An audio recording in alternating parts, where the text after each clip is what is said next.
Hello friends, welcome to book foods channel.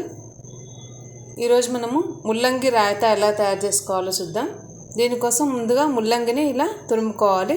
అదేవిధంగా ముల్లంగి ఆకులు కూడా సన్నగా కట్ చేసి పెట్టుకోవాలి. దాంతోపాటు కొత్తిమీరను కూడా కట్ చేసి పెట్టుకోవాలి.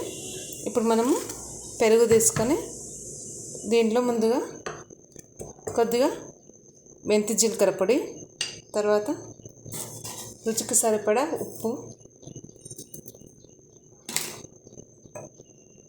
కొద్దిగా ఆవాల పొడి కొద్దిగా వేసుకోండి, లేదంటే చేదొస్తుంది.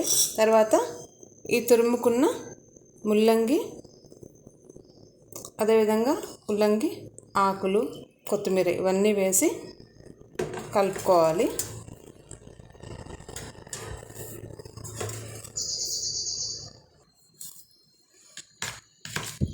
ముల్లంగిలో న్యాచురల్గానే కొద్దిగా కారంగా ఉంటాయి. అంతేకాకుండా మనము ఆవపొడి కూడా వేసాం కాబట్టి కొద్దిగా ఘాటు కూడా వస్తుంది. ఇవి చపాతీతో కానీ రొట్టెలతో కానీ తీసుకోవడానికి ఈ రాయితా చాలా బాగుంటుంది. మీరు నా ఛానల్ని ఫస్ట్ టైం చూస్తున్నట్లయితే సబ్స్క్రైబ్ చేసుకోండి. అదేవిధంగా వీడియో నచ్చినట్లయితే లైక్ చేయండి. చివరిలో మనం దీనికి పోపు వేసుకోవాలి.